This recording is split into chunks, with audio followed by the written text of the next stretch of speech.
Founder of Meru Mantra, a spiritual organization which guide people in meditation and self growth.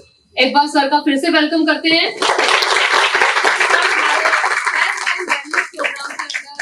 I know 10th and 12th is a very crucial time in your studies. Your stress levels are high. आपको पढ़ना होता है, parents का pressure, teachers का pressure, exams का pressure सबके ऊपर रहता है ना। और उस सब के कारण हमारी लाइफ में बहुत स्ट्रेस और एंजाइटी बढ़ जाता है। खास करके जो 12th है, ये डिटरमिन करता है कि आप आगे क्या करोगे अपनी लाइफ में, कौन सा एंट्रेंस क्लियर करोगे, क्या ब्रांच चुनोगे, आगे क्या करोगे लाइफ में, ये 12th आपका डिटरमिन करता है। ठीक है, तो इतने प्रेशर में जब हम सब कुछ डील कर रहे हैं तो हमें कैसे डील करना है ताकि हम पढ़ाई अच्छे से कर सकें, अच्छे मार्क्स ले सकें और एट द सेम टाइम हमारी हेल्थ भी खराब ना हो। तो क्या होता है, क्योंकि हम पढ़ रहे हैं रात तक, स्ट्रेस में हैं, टेंशन में हैं, तो बहुत बार जो हम पढ़ते हैं वो हमको ठीक से याद नहीं होता। एग्जाम में आने के बाद चीजें भूलने लगते हैं ना। ये सारी प्रॉब्लम्स हम लोग फेस करते हैं।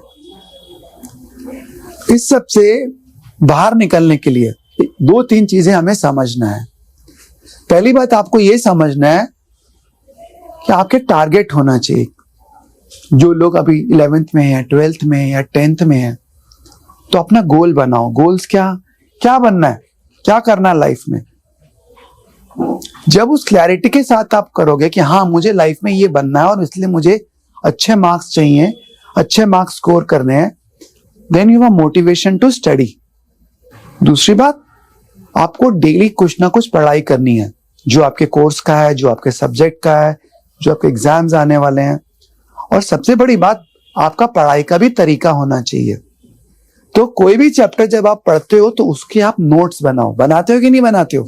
तो उस चैप्टर के आपने माइंड मैप्स बनाने हैं। माइंड मैप्स का मतलब क्या होता है कि आपने शॉर्ट में पूरी समरी क्रिएट करनी है उस चैप्टर की। क्लियर कि नहीं? माइंड मैप्स क्रिएट करने से आपको चैप्टर रिवाइज करने में काफी हेल्प मिलता है। That is one thing you have to keep in mind. दूसरी बात कि जो चीज आपने आज सीखी या पढ़ी उसको विद इन अ वीक आपने जरूर रिवाइज करना है। अगर आप बार बार रिवाइज करते हो उस चीज को तो वो चीज क्या होती है, आपको जल्दी याद हो जाती है, आप भूलोगे नहीं। क्लियर? जब आप पढ़ते हो तो आपने उसको डिवाइड करना है। से आपके पास 3 आवर्स हैं पढ़ने के लिए या 4 आवर्स हैं पढ़ने के लिए, तो उसको डिवाइड करो। पहली बात तो आप कंटिन्यूस ना पढ़कर उसको 30-40 मिनट में शॉर्ट ब्रेक लो। ब्रेक में आप क्या कर सकते हो, थोड़ी फिजिकल एक्सरसाइज करो, जंपिंग्स करो, स्क्वाट्स करो, म्यूजिक लगाओ, थोड़ा मूव करो बॉडी को, then come back and sit. यानी कंटिन्यूस 3 आवर्स को ब्रेक करना है आपने, बीच बीच में फिजिकल एक्टिविटीज करनी है बीच में, जिससे आपकी बॉडी और माइंड एक्टिवेट हो। क्लियर? क्या होता है जब आप कॉन्स्टेंटली पढ़ते रहते हो तो बीच में नींद आने लगती है, माइंड थकने लगता है, टायर्डनेस आती है, तो उसको अवॉइड करना है आपने। आपको साइकिल्स क्रिएट करने हैं। कैसे साइकिल्स क्रिएट करने हैं? 30 to 40 मिनट पढ़ाई करा, 10 मिनट का फिजिकल कुछ किया, डांसिंग, मूविंग, जंपिंग, ऊपर नीचे स्टेयर्स भागे, कुछ भी किया, एक छोटा ब्रेक लिया आपने। तो फिजिकल ब्रेक लेने से क्या होगा कि माइंड में जो टायर्डनेस है वो थोड़ी आपकी कम हो जाएगी और आपकी कुछ फिजिकल एक्टिविटी भी होगी। फिर दोबारा आपने पढ़ा 30-40 मिनट, फिर एक ब्रेक लिया 10 मिनट का, फिर 30-40 मिनट। इस तरह से आप साइकिल्स में पढ़ाई करो। हमने बोला माइंड मैप्स बनाओ, पहला रूल। दूसरा रूल क्या है पढ़ाई का? जब भी आप पढ़ते हो, जब मान लो आपने आज कुछ पढ़ाई करी, उसको 3rd या 4th डे जरूर रिवाइज करो। Is it clear? आप एक चैप्टर को पढ़ने के बाद कितना रिवाइज करते हो ये बहुत इंपॉर्टेंट है। कितनी बार उसको रिपीट करते हो उसको। तो आपने अगर कोई चीज को समझा है, अच्छे से आपको समझ में आया है, उसको एक वीक के अंदर कम से कम 2 बार अगेन रिवाइज करो और नेक्स्ट वीक उसको एक बार फिर से रिवाइज करो। आप डिवाइड करो अपने टाइम को इन रिवीजन, जो आपने पढ़ा है पहले, एंड रीडिंग समथिंग न्यू। अक्सर गलती क्या करते हैं लोग, नई नई चीजें पढ़ते हैं लेकिन पुरानी चीजों को भूल जाते हैं। तो वो चीज अवॉइड करने के लिए क्या करना है, जो चैप्टर हमने इस हफ्ते पढ़ा उसको हम इस वीक में 2 बार रिवाइज करेंगे, अगले वीक में एक बार रिवाइज करेंगे। ऐसे करके रिवीजन को एडिक्वेट टाइम जरूर देना है आपने। जब भी आप टाइम टेबल क्रिएट करते हो तो आप देखो कि सारे सब्जेक्ट्स को एडिक्वेट टाइम मिल रहा है कि नहीं मिल रहा। ऐसा तो नहीं कुछ सब्जेक्ट आपके कॉन्स्टेंटली छूटते जा रहे हैं, तो आपने एडिक्वेट टाइम देना है सारे सब्जेक्ट्स को। ओके, ये तो हमने जनरल पढ़ाई की कुछ बातें करी। अब हम बात करते हैं मेडिटेशन की। मेडिटेशन क्यों जरूरी है हमारे लिए स्टडीज के अंदर? पढ़ाई में ध्यान रखना, फोकस करने में हेल्प करती है मेडिटेशन। डिस्ट्रैक्शंस कम होते हैं, माइंड रिलैक्स होता है। ये सारी बहुत अच्छी बातें हैं। तो मेडिटेशन हम एज अ स्टूडेंट क्यों कर रहे हैं? कि हमारा माइंड रिलैक्स हो सके, हम अपनी पढ़ाई पर फोकस कर सकें और हम अच्छे रिजल्ट्स ला सकें और अपना बेस्ट परफॉर्मेंस दे सकें। अगर कभी हम स्ट्रेस्ड हैं तो हमारा स्ट्रेस भी कम हो सके। तो थोड़ा टाइम आपने मेडिटेशन को जरूर देना है। आज हम डिफरेंट मेथड्स की बात करेंगे जिन मेथड से आप अपने माइंड को रिलैक्स कर सकते हो। तो ये एक बहुत अच्छा मेथड है जो आप सब कर सकते हो। क्या कर सकते हो? कोई भी म्यूजिक, ऐसे मेडिटेशनल म्यूजिक्स हैं आजकल यूट्यूब में, आई थिंक सब लोगों के पास आजकल मोबाइल्स हैं और कंप्यूटर्स हैं, तो आप हेडफोन लगाकर ऐसे म्यूजिक ट्रैक्स को सुन सकते हो जो मेडिटेटिव हैं। जैसे ओम साउंड है या फिर नेचर साउंड्स हैं, उनको आप सुन सकते हैं। मैं आपको एक साउंड्स बताऊंगा, आप सब उसको सर्च करना, जिसको बोलते हैं बायलैटरल साउंड स्टिमुलेशन। ये बायलैटरल साउंड स्टिमुलेशन की साउंड्स होती हैं, लेकिन इसको हेडफोन के साथ सुनना होता है। तो क्या होता है, जब हेडफोन लगाकर आप ये बायलैटरल साउंड स्टिमुलेशन को सुनते हो तो आपकी ब्रेन वेव्स को हम चेंज कर सकते हैं, रिलैक्सेशन की तरफ ले जा सकते हैं। ये एक तरीका है करने का। दूसरा, जब हम मेडिटेट करते हैं हमारी ब्रीदिंग स्लो डाउन होने लगती है। देखा आपने? जब आप भागते हो, जब आप स्ट्रेस्ड होते हो, जब आप गुस्सा होते हो तो आपकी सांस तेज हो जाती है, और जब आप शांत बैठते हो, धीरे धीरे रिलैक्स करते हो, तो ब्रीदिंग स्लो डाउन होने लगती है आपकी। ऐसे ही आपके बॉडी के मसल्स भी लूज होने लगते हैं। क्लियर? समझ रहे हो? जब आपका माइंड रिलैक्स्ड होता है, जब आपकी बॉडी रिलैक्स्ड होती है, तो आपका स्ट्रेस लेवल कम होता है।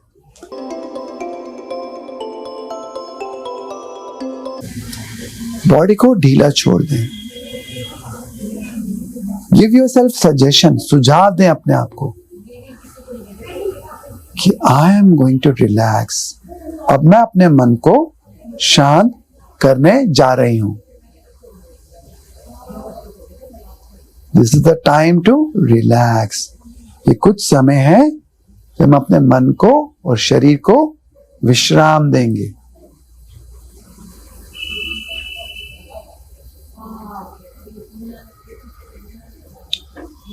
कैसे सांस अंदर जा रही है, कैसे सांस बाहर जा रही है, उस पर पूरा ध्यान देना है।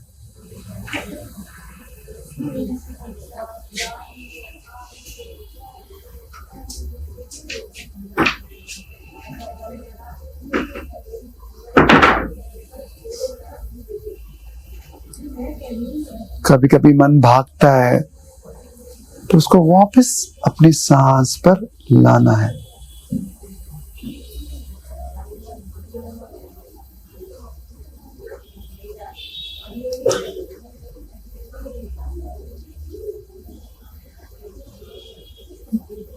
अगर मन भागे तो परेशान नहीं होना है, उसको फिर से अपनी सांस पर लाएं। कैसे सांस भीतर जा रही है, कैसे सांस बाहर जा रही है। Observe your breath.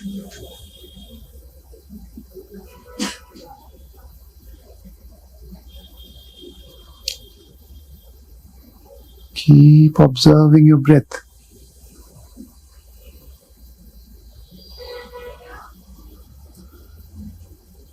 जो भी हो रहा है इट्स ओके। वेरी पेशेंटली, बहुत धैर्य के साथ, बिना अधीर हुए, बिना परेशान हुए, मन को पुनः पुनः बार बार श्वास प्रश्वास पर लाएं।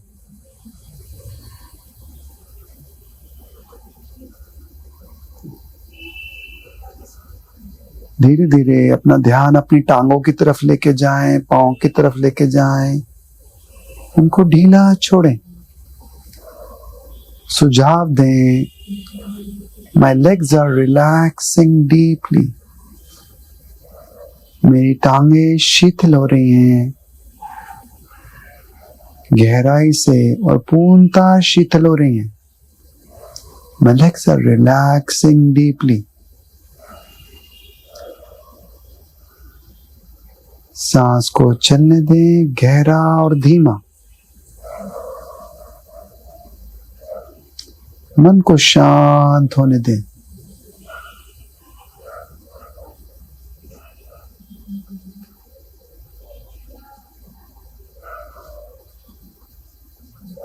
महसूस करें थोड़ा भी जब मन शांत होता है तो कैसे आपका शरीर हल्का होने लगता है।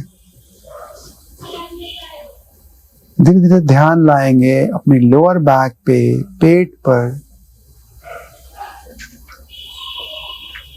जस्ट रिलैक्स डीपली, शांत हो जाए, विश्राम, शीतल। लोअर बैक एंड एब्डोमेन, पेट और पीठ का नीचे का हिस्सा।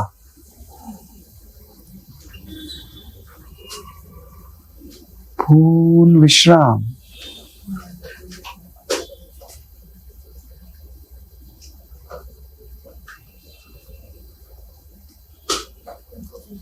सांस पर ध्यान, सांस भीतर कैसे आ रही है, बाहर कैसे जा रही है।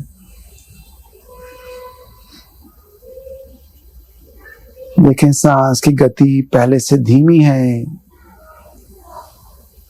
कितनी धीमी है पहले से।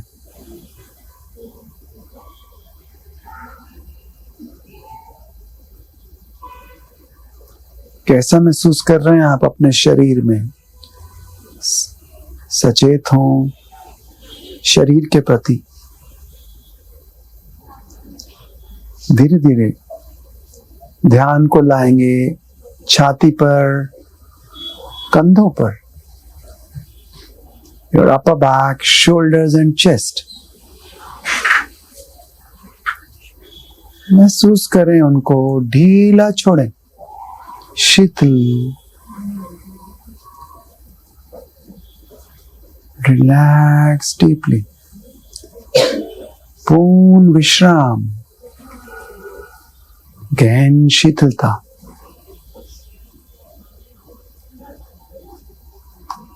जाने दें, शीतलता को बढ़ने दें। धीरे धीरे मस्तिष्क, चेहरे, सर पे जाने दें। पूरा मन और शरीर शीतल, रिलैक्स। जब आप पूरी तरह से रिलैक्स्ड होते हैं, जो भी सुझाव आप अपने आप को देते हैं वो बहुत अंदर तक जाते हैं। तो positive suggestions, positive, what you can do, what you want, and feel that you are successful. Feel success is waiting you. Feel you got excellent marks in your exams. Feel that you're doing very well in your exams. I'll easily and effortlessly remember, recall everything that I study. जो कुछ भी मैं पढ़ूंगी वो मैं बहुत आसानी से याद कर पाऊंगी और उसको बहुत आसानी से दोहरा पाऊंगी। I'll do well in my exams. मैं अपने एग्जाम्स में बहुत अच्छा करूंगी। I have a bright future waiting for me. My mind is becoming sharp and intelligent. एक स्वर्णिम भविष्य मेरा इंतजार कर रहा है। मेरा मस्तिष्क और मेधा शक्ति सूर्य की तरह प्रकाशित हो रही है। I'll excel in my life. I'll excel in my profession. मैं अपने जीवन में हर तरह से सफल होंगी। अपने व्यवसाय में, अपने कैरियर में I'll be very successful. You're very confident.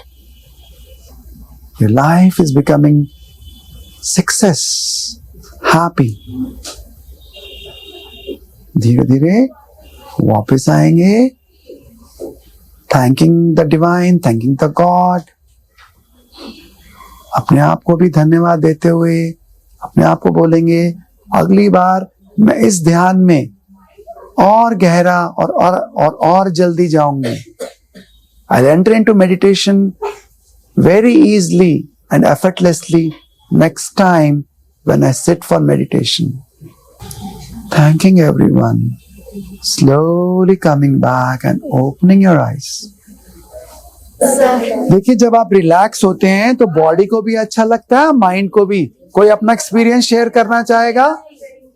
या सर शरीर बहुत लाइट वेट हो गया था. गुड. और कोई शेयर करना चाहेगा? How they fail? आपस में mind relax. Mind relax. Good. कोई और शेयर करना चाहेगा? Mind relax. माइंड रिलैक्स था. इजी था? डिफिकल्ट तो नहीं था मेडिटेशन? आसान था? तो मेडिटेशन इज नॉट डिफिकल्ट. अब थोड़ी देर भी करो लेकिन ठीक से करो. और मेडिटेशन का मतलब क्या है? You should feel relaxed. Mind and body should feel relaxed and good. तो जब आप रिलैक्स्ड होते हो तो आपका माइंड अच्छे से काम करता है. जब आप सो के उठते हो, जब आप खुश होते हो, जब सब कुछ अच्छा होता है तो मन कितना अच्छा महसूस करता है और आप स्टडीज में भी फिर अच्छा कर सकते हो. ठीक है? आपको अच्छा लगा सबको? जब भी आप मेडिटेट करते हो, जब आप डीप रिलैक्सेशन में होते हो, अपने आप को क्या देना है? Positive suggestions. उसको हम बोलते हैं अफर्मेशंस. क्या बोलते हैं? Affirmations means positive suggestions. That I'll do well in my studies, I'll do well in my exams, I'll remember my lessons easily. मैं अपने एग्जाम्स में अच्छा करूंगी, जो भी मैं पढ़ रही हूँ जल्दी से मुझे याद होगा. इसको बोलते हैं सजेशंस. ये कब आप दोगे? जब आप डीपली रिलैक्स्ड हो, जब आपका बॉडी एंड माइंड रिलैक्स्ड है. तो पॉजिटिव सजेशन जब आप रिलैक्स होकर देते हो तो वो अंदर तक जाते हैं और फिर वो रियली आपकी लाइफ में एक पॉजिटिव चेंज लाते हैं. बिकॉज आपका सबकॉन्शियस माइंड तब ओपन होता है. हमारे दो माइंड है, conscious and subconscious. When you are deeply relaxed, your subconscious mind opens up. Clear? Good. So thank you. Thank you. Thank you.